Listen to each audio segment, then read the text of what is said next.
जय हिंद मेरे प्यारे बच्चों, मित्रों। तो इससे पिछली कक्षाओं में हम जहांगीर के बारे में डिस्कस कर रहे थे, ठीक है। जहांगीर के बारे में डिस्कस कर रहे थे। उम्मीद करते हैं कि आप लोगों को बहुत अच्छे से समझ में आया होगा। एकदम स्टोरी की तरह आप लोग इसे समझते जाइए, इसमें कुछ बहुत विशेष है नहीं। तो चलते हैं फटाफट, कुछ रिवीजन के तौर पे क्वेश्चन पूछ लेते हैं। तो सबसे पहले आप बता दीजिए, जहांगीर के काल को किस चीज़ का स्वर्णकाल कहा जाता था? जहांगीर के काल को किस चीज़ का स्वर्णकाल कहा जाता था? तो मेरे भाई, चित्रकला का स्वर्णकाल कहा जाता था। अकबर के काल को किस चीज़ का स्वर्णकाल कहा जाता था? हिंदी साहित्य का स्वर्णकाल कहा जाता था। और उसके बाद शाहजहाँ अभी आगे आएगा, उनके काल को किस चीज़ का स्वर्णकाल कहा जाता था? वास्तुकला का, शिल्पकला का, ठीक है। तो ये सब मेहरुन्निसा को कौन सी उपाधि प्राप्त थी? नूरे महल नूरे जहाँ। नेहरूनिसा किसकी सेविका के लिए महल में लाई गई थी? तो सलीम बेगम, जो कि अकबर की विधवा थी, ठीक है। और उसके बाद किस त्यौहार के दिन जहांगीर की मुलाकात नूरजहाँ से हुई थी? तो नवरोज़ के त्यौहार के दिन। नवरोज़ एक फारसियों का त्यौहार है, जैसे हम लोग दीपावली मनाते हैं उसी तरह वो भी मनाते हैं नवरोज़ त्यौहार। काफ़ी बढ़ चढ़ के उसमें हिस्सा लेते हैं, काफ़ी अच्छा त्यौहार है, काफ़ी, ठीक है। तो ये रहा कुछ बेसिक जानकारियाँ जो कि हमने पिछले लेक्चर में कवर किया था। अब उसके बाद हम लोग उस समय देख लिए थे कि विवाह हो चुका था 1611 में किसका? नूरजहाँ का जहांगीर से, ठीक है। तो भाई साहब, हम लोग पढ़ रहे हैं किसका? जहांगीर के बारे में, ठीक है। तो 1611 में जहांगीर का विवाह किससे हो गया? नूरजहाँ से। किससे हो गया? नूरजहाँ से। नूरजहाँ यानी मेहरुन्निसा, ठीक है। मेहरुन्निसा के भाई कौन थे? आसफ खान। इनके पिता कौन थे? गियास बेग थे। गियास बेग को इनको जहांगीर ने कौन सी उपाधि दी थी? इत्मात-उद-दौला, ठीक है। तो अब देखो, इस समय होता क्या है, इनकी दो और बेबियाँ थी, पहली मान बेग और दूसरी जगत गोसाई, ठीक है। तो जगत गोसाई जी जो थी वो सुसाइड कर ली थी। इनके मतलब व्यवहारों को देखते हुए इतना तामझाम फाने हुए हैं, इसलिए उन्होंने सुसाइड कर ली। उनसे जो पुत्र हुआ वो कौन था? खुर्रम यानी शाहजहाँ को उसने कौन से अभियान के दौरान उपाधि दी थी शाहजहाँ की? तो वो अहमदनगर राजा कौन सा था? मलिक अंबर को जीत के आए थे शाहजहाँ। खुर्रम बचपन का नाम था ना, ठीक है। तो खुर्रम ने जीत के आया था, तो उन्हें खुश होकर उपाधि कौन दी थी? जहांगीर ने कौन सी उपाधि दी थी? शाहजहाँ की। और दूसरा बेटा इनका जो इनके खिलाफ बगावत किया था वो खुसरो था। खुसरो का साथ कौन कौन दिया था? मान सिंह और अर्जुन देव कौन थे? सिखों के 5वें गुरु थे, ठीक है। तो इतना कन्फर्म हो गया। अब भैया, जब यहाँ शादी हुई तो सब लोग खुश थे, सब लोग जश्न मना रहे थे, लेकिन एक बंदा नाराज़ था। वो बंदा कौन था भाई? शाहजहाँ, ठीक है, इनका बेटा। वो क्यों नाराज़ था कि भाई साहब आपने हमारी माँ को मार दिया, पहली बात। और दूसरी बात, हमारी शादी करने की उम्र है, अब अपनी शादी कर रहे हो, कमाल है यार। तो दो कारण थे उसके नाराज़गी के, ठीक है। तो वो धीरे धीरे इनका विद्रोह कर रहा था। लेकिन जहांगीर तो नूरजहाँ में मस्त थे। लेकिन नूरजहाँ को ये बात समझ में आ रही थी कि कहीं ना कहीं सब तो सारे जश्न मना रहे हैं, लेकिन ये जो शाहजहाँ है इसमें थोड़ा डाउट है, इसमें मतलब ये थोड़ा मतलब नाखुश लग रहा है। तो इसे समझ में आया भाई साहब कि कुछ जुगाड़ लगाते हैं। तो एक बात है ना, मतलब जैसे क्या होता है, एक कहावत है कि हर कामयाबी के पीछे किसी महिला का हाथ होता है। तो एक कहावत ये भी है मेरे भाई कि हर नाकामयाबी के पीछे, हर बर्बादी के पीछे भी महिला का हाथ होता है, ठीक है। एग्जाम्पल आप रामायण महाभारत उठा के देख लीजिए, जितनी भी लड़ाइयाँ लड़ी गई हैं। तो इसको पता था कि किसी को बर्बाद करना है तो 3 चीज़ें लगा दो उसके पीछे। पहला, उसे जुआ खेलना सिखा दो। दूसरा, उसे नशा करना सिखा दो, या उसे किसी महिला के कांटेक्ट में, या, ठीक है, तो वो खुद ही बर्बाद हो जाएगा।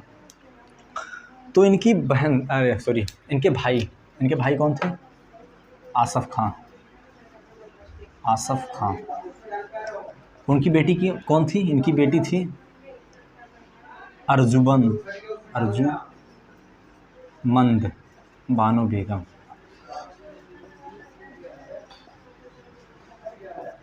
अर्जुबंद बानो बेगम, अर्जुबंद बानो बेगम किसकी बेटी थी? आसफ खान की। किसकी बेटी थी? आसफ खान की। नूरजहाँ के भाई कौन थे? नूरजहाँ के भाई आसफ खान। आसफ खान की बेटी अर्जुबंद बानो बेगम थी, अर्जुबंद बानो बेगम थी। तो भाई साहब नूरजहाँ और अर्जुबंद बानो मतलब ये इनकी क्या लगेंगी? फूफा लगेंगी, फूफा लगेंगी ना। ये पापा की बहन फूफा, ठीक है, और इनकी ये भांजी लगेगी, ठीक है। तो इन्हें ने भांजी, इन्हीं का नाम था मुमताज़। इससे किससे मिलवा दिया? इधर आते हैं भैया, शाहजहाँ। शाहजहाँ, तो शाहजहाँ की मुलाकात किससे हो गई? मुमताज़ से, ठीक है। देखो सब त्यौहार मना रहे थे, सब खुश थे, ठीक है, जहांगीर और नूरजहाँ के विवाह में। एक बंदा नाराज़ था, मतलब ये थोड़ा नाखुश थे क्योंकि इनके पर्सनल रीज़न थे, ठीक है। तो शाहजहाँ नाखुश थे, इन्हें समझ में आया कि भाई साहब ऐसे नहीं चले पाएगा हम लोग यार। तो फिर इन्होंने अपनी भाई अपने सर्कल में देखा, आसपास है कोई जुगाड़ लगाने वाला, जिस तरह इन्होंने इसको फंसाया उसी तरह इनको भी अगर फंसा दिया जाए तो काम हो जाएगा, ठीक है। तो इन्होंने बताया अपने भाई की बेटी है अर्जुबंद बानो बेगम, अर्जुबंद बानो बेगम यानी मुमताज़, ठीक है, उनसे मुलाकात करवा दी शाहजहाँ को। शाहजहाँ भाई साहब पसंद आ गई। अब जब पसंद आ गई तो भाई साहब बातें ख़त्म। तो इन्होंने इनको कौन सी उपाधि दी थी? मलिका-ए जमानी, ठीक है। तो देखो शाहजहाँ ने मुमताज़ को कौन सी उपाधि दी थी? मलिका-ए जमानी, और ठीक है। और एक और जो थी वो मरियम उज़ ज़मानी थी। कौन? जोधाबाई। जोधाबाई को उपाधि मिली थी मरियम उज़ ज़मानी अकबर ने दी थी। शाहजहाँ ने क्या दी था? मलिका-ए जमानी। तो भाई साहब कंफ्यूज मत होना, मलिका-ए जमानी, मरियम उज़ ज़मानी, मलिका-ए जमानी, मरियम उज़ ज़मानी। मलिका से आएंगी मुमताज़, मरियम से आएंगी जोधाबाई, ठीक है। तो अब 1612 में इनका भी विवाह हो गया। क्या बोलते हैं? निकाह। 1612 में इनका भी विवाह हो गया, शाहजहाँ और मलिका मुमताज़, ठीक है। तो शाहजहाँ और मुमताज़ का विवाह कितने में हो गया? 1612 में। इसे क्या बोलते हैं? निकाह बोलते हैं। निकाह मतलब कबूल है जनाब, कबूल है। 3 बार इधर से 3 बार इधर से होता है ना, कैसे होता है? कबूल है। तो इधर कबूल हो गया, ठीक है। इधर इनकी शादी हो गई, इधर इनकी शादी हो गई। इधर जहांगीर और नूरजहाँ मस्त हैं, इधर शाहजहाँ और मुमताज़। अब होता क्या है, एक कहावत बहुत ही फेमस है भाई साहब, सबको पता होगा, ठीक है, कि सास भी कभू बहू थी, और जब बहू थी तब गऊ थी।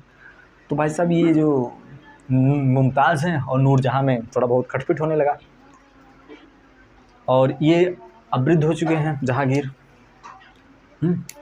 तो मुमताज़ ने बोली, एक दिन मुंह फुला के बैठ गई। शाहजहाँ आया, बोले क्या हुआ बताओ। बोले यार जब तुम सबको अपनी माँ से करवाना है, नूरजहाँ से करवाना है, तो हमें कहाँ लाए हो? सब कुछ यही कारभार से यही संभाल रही हैं, ये बुढ़ऊ संभाल रहे हैं, अगर तुम का घंटा बजाने के लिए हो यहाँ? हाँ, राज दरबार में कहा। तो बोला हाँ यार। शाहजहाँ ने बोला यार बात तो ठीक कहती हो तुम। तो इन्होंने ट्रिप पे गए थे, कहाँ? लाहौर। बोले ठीक है। इनका हृदय परिवर्तन हुआ। शाहजहाँ का हृदय परिवर्तन किसने किया? मुमताज़ ने। बोला ऐसे नहीं चल पाएगा, अब इन दोनों को हटाओ, आप उन लोग राज करते हैं, ठीक है। तो इन्होंने इनको लाहौर में बंदी बना लिया।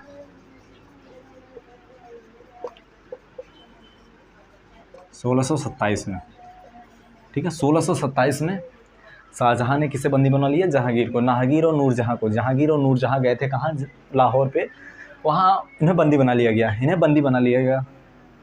अब ये खुद को राजा घोषित कर दिए, इन्हें बंदी बना लिया गया।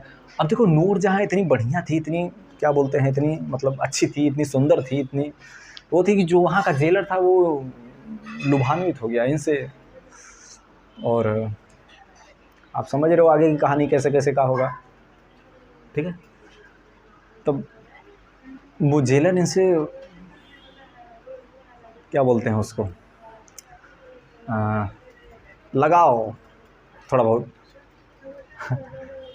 नूरजहाँ भी साथ में थे ना, जहांगीर भी साथ में, तो थोड़ा बहुत ही लगा हो सकता है, ज़्यादा के लिए तो पॉसिबिलिटी नहीं बनती क्योंकि ये सब जेल में है, ये सेनापति बाहर था, ठीक है। तो फिर सेनापति ने बोला जाओ तुम लोग जाओ, जाओ, छोड़ दिया इन्हें, जहांगीर और किसको, जहांगीर और नूरजहां को, दोनों को छोड़ दिया। अब चूँकि जहांगीर वृद्ध हो चुके थे, जहांगीर क्या हो चुके थे, वृद्ध हो चुके थे, तो वो ज़्यादा भाग दौड़ कर नहीं पाए और 1627 में उनकी मृत्यु हो गई। तो भैया 1627 में क्या हो गया, 1627 में मृत्यु हो गई। किसकी हो गई भैया, जहांगीर की। जहांगीर की मृत्यु कहाँ हो गई, लाहौर में, लाहौर में, ठीक है, लाहौर में। भैया मिटाने वाला कहाँ गया। तो इतना सब समझ में। आसफ खान, अर्जुबंद बानो बेगम, मुमताज़ को उपाधि कौन सी मिली थी, मलिका ए ज़मानी। कौन दिया था, शाहजहाँ का विवाह कब हुआ था, 1612 में, ठीक है। तो इतना हो गया। अब अपन डिस्कस करते हैं हाँ इनके मकबरा के बारे में। अब देखो नूरजहां,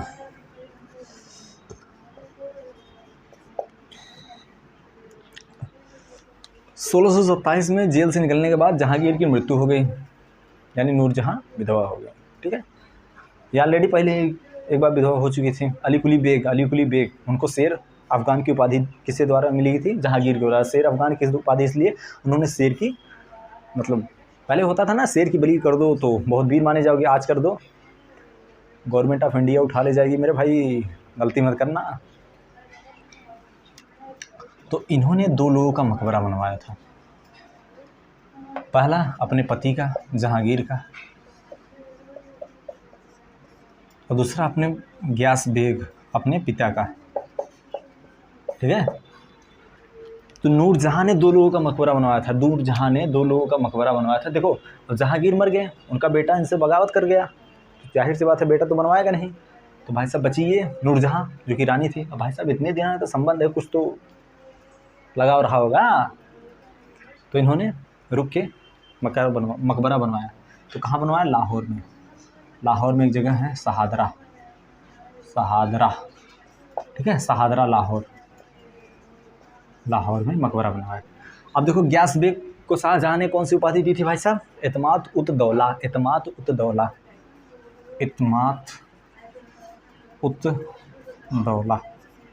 ठीक है। इत्मात उत दौला की उपाधि मिली थी।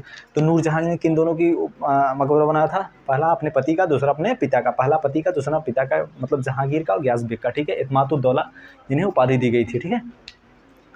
अब देखो क्या आप एक क्वेश्चन बता सकते हो कि मतलब जो सफ़ेद संगमरमर का प्रथम प्रयोग किस, मतलब बिल्डिंग को बनाने में किया गया था, किस महल को बनाने में किया गया था, किस चीज़ को बनाने में किया गया था। तो वो आप लोग जाहिर सी बात है बहुत लोग ताजमहल होगा, बट वहाँ नहीं किया गया था, यहाँ किया गया था।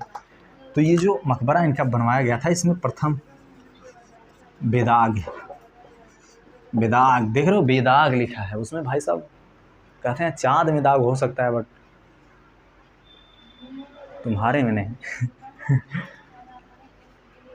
भाई साहब बड़ी खतरनाक स्टेटमेंट है, जिस दिन समझ जाओगे उस दिन समझ जाओगे। इतिहास से देखो, एक कहावत है, इतिहास से हमने यही सीखा कि इतिहास से कोई कुछ नहीं सीखा। प्रथम बेदाग संगमरमर का प्रयोग कौन सी इमारत में हुआ था, ये ग्यास बेग के मकबरे में हुआ था।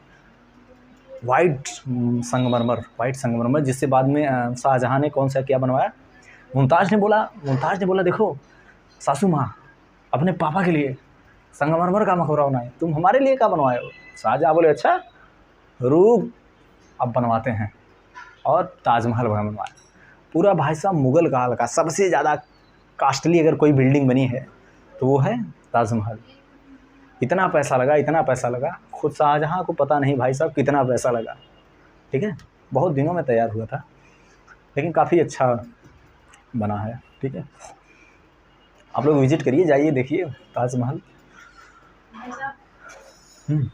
तो प्रथम बेदाग संगमरमर का प्रयोग कहाँ हुआ था, ग्यास बेग के मकबरे में। और दूसरा मकबरा जहांगीर का था, जो कि अनारकली के मकबरे के पास बनवाया गया। देखो ये कहाँ था, अनारकली के मकबरे के पास, अनारकली के मकबरे के पास। देखो जो ये जहांगीर था, इसका दिल बहुत बड़ा था। नूरजहां, मान बेग, जगत गोसाई, और उसके बाद इधर बिना लाइसेंस के अनारकली।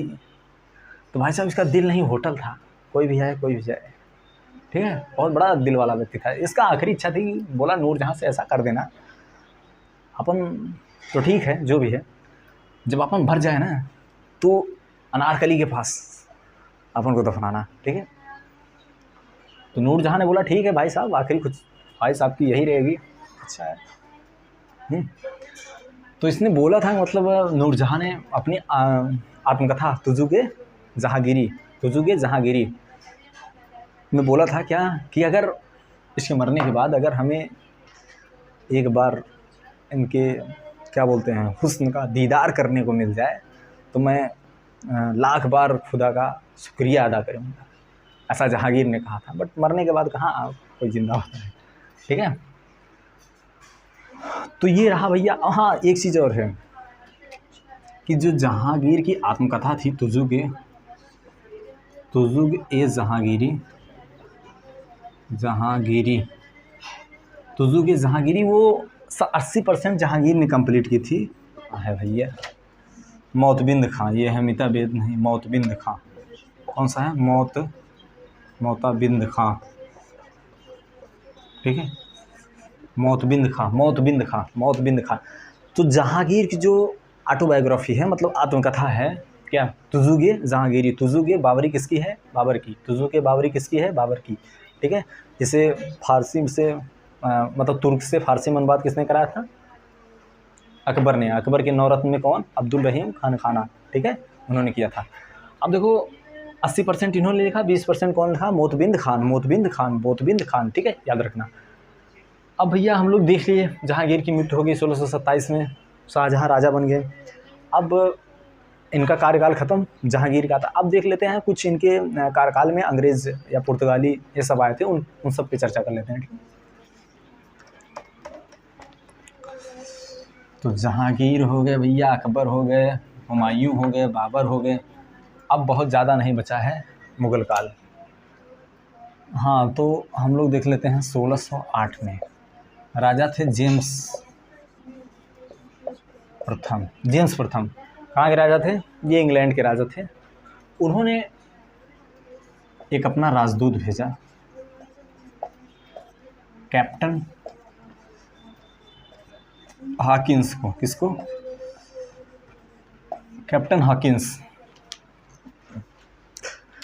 हॉकिंस। तो देखो 1608 में कैप्टन जेम्स फर्स्ट में, ये जो कि राजा थे, इन्होंने अपना राजदूत भेजा। कौन? किसे? कैप्टन हॉकिंस को। क्या हुआ? चलो ठीक है भाई, ठीक है, हम देखते हैं, ठीक है। Captain Hawkins. किसको? Captain Hawkins. तो कैप्टन हॉकिंस चूँकि जो अखबार लेके आए थे, एक लेटर पत्र लिखा गया था, किसके लिए? अकबर के लिए लिखा गया था। लेकिन अब अकबर की मृत्यु हो गई 1606 में। 1606 में जब इन्होंने, कैप्टन हॉकिंस ने दिया जहांगीर को पत्र, बोला भाई साहब बहुत बहुत धन्यवाद है अकबर जी।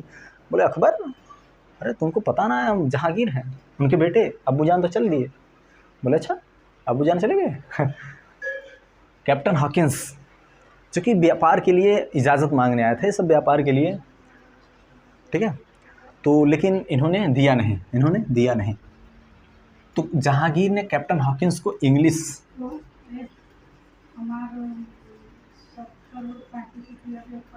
ठीक है। अरे भाई रुक जाओ यार। हाँ,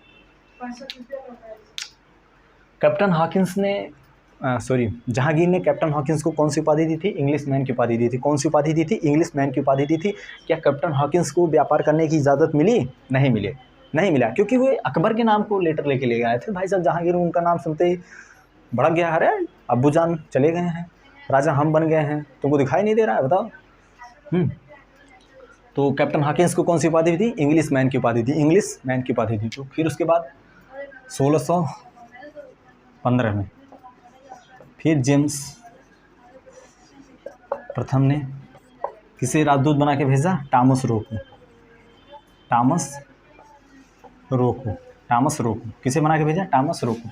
तो टॉमस रो ने यहाँ व्यापार करने की इजाज़त प्राप्त कर ली, व्यापार करने की इजाज़त प्राप्त कर ली। ये जहांगीर से स्पेशली मिला और उसके बाद जहांगीर ने इन्हों व्यापार करने की छूट दे दी, जहांगीर ने इन्होंने व्यापार करने की छूट दे दी। ठीक है, तो हम लोग देख लिए कि जहांगीर के समय में 2 इंग्लिश मैन आए थे। कौन? इंग्लिश मैन की उपाधि कैप्टन हॉकिंस को दी गई थी। जहांगीर के समय में प्रथम विदेशी यात्री कौन आया था? Captain Hawkins. और दूसरा कौन था? Thomas Roe. दूसरा कौन सा? Thomas Roe. ठीक है, और कुछ पुर्तगाली भी आए थे। हाँ, तो कैप्टन हॉकिंस को कौन सी उपाधि मिली थी? इंग्लिश मैन की उपाधि मिली थी। और उसके बाद टॉमस रो को व्यापार की छूट मिली थी, व्यापार की छूट मिली थी जहांगीर के द्वारा। ठीक है, अब उसके बाद हम लोग देख लेते हैं इन्होंने क्या किया था। एक अभिलेख था, किसका? अशोक का। अशोक का कौन सा? कौशाम्बी अभिलेख। कौशाम्बी अभिलेख। और उसके बाद समुद्रगुप्त का प्रयागराज अभिलेख। समुद्रगुप्त का कौन सा? प्रयागराज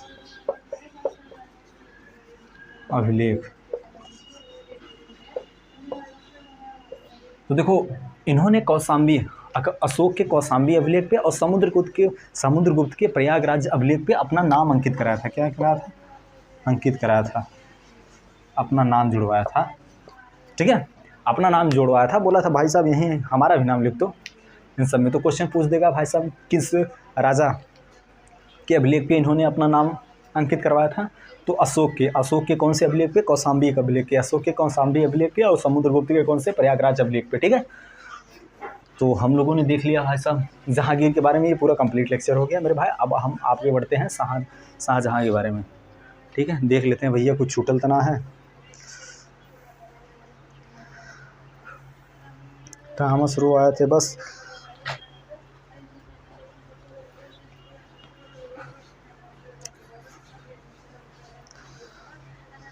तो मेरे भाई उम्मीद करते हैं आपको समझ में आया होगा। और उसके बाद कुछ है नहीं मेरे भाई, आप कहानी की तरह लिंक करते रहिए कहानी की तरह।